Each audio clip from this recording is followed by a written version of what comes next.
اعوذ باللہ من الشیطان الرجیم بسم اللہ الرحمن الرحیم رب اشرح لی صدری ویسر لی امری واحلل عقدۃ من لسانی یفقہوا قولی۔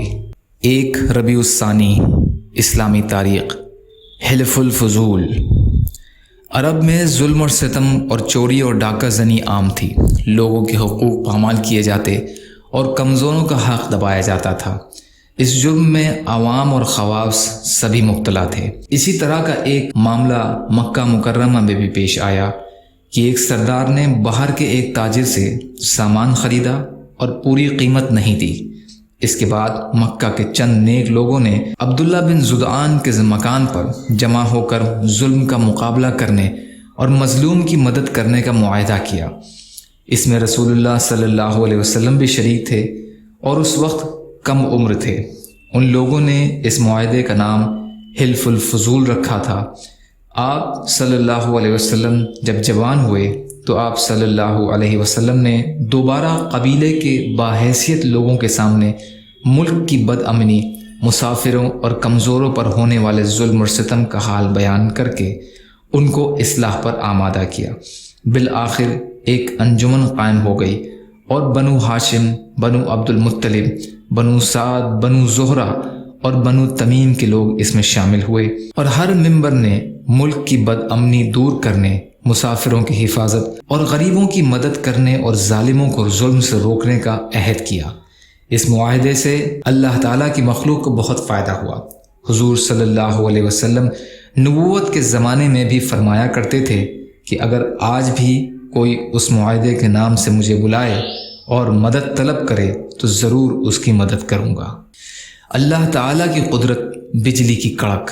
اللہ تعالیٰ بادلوں کے ذریعے بارش نازل فرماتا ہے اور کبھی اس سے بجلی پیدا کرتا ہے جس کی آواز میں بڑی گرج اور سخت کڑک ہوتی ہے۔ اللہ تعالیٰ نے اس بجلی میں روشنی اور آواز پیدا کر کے اپنی قدرت سے روشنی میں اتنی تیز رفتاری پیدا کر دی کہ وہ زمین پر بجلی کی آواز سے پہلے پہنچ جاتی ہے۔ پھر کبھی اس بجلی کو گرا کر تباہی مچا دیتے ہیں۔ غرض ان بادلوں سے بارش اور بجلی کی غرض پیدا کرنا قدرت خداوندی کا ایک زبردست نمونہ ہے۔ ایک فرض کے بارے میں، جماعت سے نماز ادا کرنا۔ رسول اللہ صلی اللہ علیہ وسلم نے فرمایا، جس نے تکبیر اولیٰ کے ساتھ 40 دن تک اللہ کی رضا کے لیے جماعت کے ساتھ نماز پڑھی، اس کے لیے دوزخ سے نجات اور نفاق سے برات کے 2 پروانے لکھ دیے جاتے ہیں۔ ترمذی کی حدیث ہے، انس بن مالک رضی اللہ عنہ روایت کرتے ہیں۔ ایک سنت کے بارے میں، 3 سانس میں پانی پینا۔ حضرت انس رضی اللہ عنہ پینے کے وقت 2 یا 3 سانسیں لیتے اور فرماتے کہ رسول اللہ صلی اللہ علیہ وسلم بھی 3 مرتبہ سانس لیتے تھے۔ بخاری کی روایت ہے۔ ایک اہم عمل کی فضیلت، بیویوں کے ساتھ اچھا سلوک کرنا۔ رسول کریم صلی اللہ علیہ وسلم نے فرمایا، ایمان والوں میں زیادہ مکمل ایمان والے وہ ہیں جو اخلاق میں زیادہ اچھے ہیں، اور تم میں سب سے اچھے وہ ہیں جو اپنی بیویوں کے ساتھ اچھا برتاؤ کرتے ہیں۔ ترمذی کی روایت ہے، ابو ہریرہ رضی اللہ عنہ روایت کرتے ہیں۔ ایک گناہ کے بارے میں، اجنبی عورت سے ملنا۔ رسول اللہ صلی اللہ علیہ وسلم نے فرمایا، تم میں سے کسی کے سر میں لوہے کی کیل ٹھوک دیا جانا اس سے بہتر ہے کہ وہ کسی ایسی اجنبی عورت کو چھوئے جو اس کے لیے حلال نہیں ہے۔ طبرانی کی حدیث ہے، معقل بن یسار رضی اللہ عنہ روایت کرتے ہیں۔ دنیا کے بارے میں، موت اور مال کی کمی سے گھبرانا۔ رسول اللہ صلی اللہ علیہ وسلم نے فرمایا، آدمی 2 چیزوں کو ناپسند کرتا ہے، حالانکہ دونوں اس کے لیے بہتر ہیں۔ ایک موت کو، حالانکہ موت فتنوں سے بچاؤ ہے۔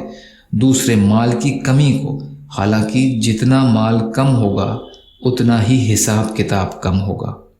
مسند احمد کی روایت ہے، محمود بن لبید رضی اللہ عنہ روایت کرتے ہیں۔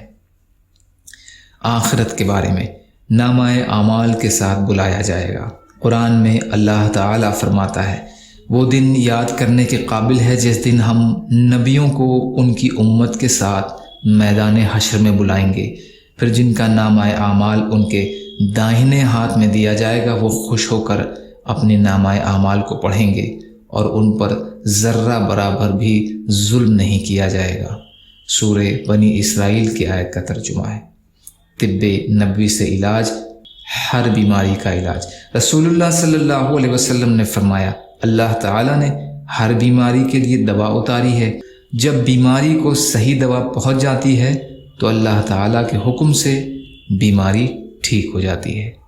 مسلم کی روایت ہے، جابر رضی اللہ عنہ روایت کرتے ہیں، یا اللہ ہم سب کو کہنے سننے سے زیادہ عمل کی توفیق عطا فرما۔ یا اللہ جو مظلوم ہیں، پریشان حال ہیں، بیمار ہیں، قرض میں ہیں، بے روزگار ہیں، محتاج ہیں، ان کی مدد فرما۔ یا اللہ جو مانگا وہ بھی عطا کر دیجئے، جو بھول گئے ہوں اپنے فضل کرم سے عطا فرمائیے، برحمتک یا ارحم الراحمین۔ لا الہ الا اللہ محمد رسول اللہ۔ السلام علیکم۔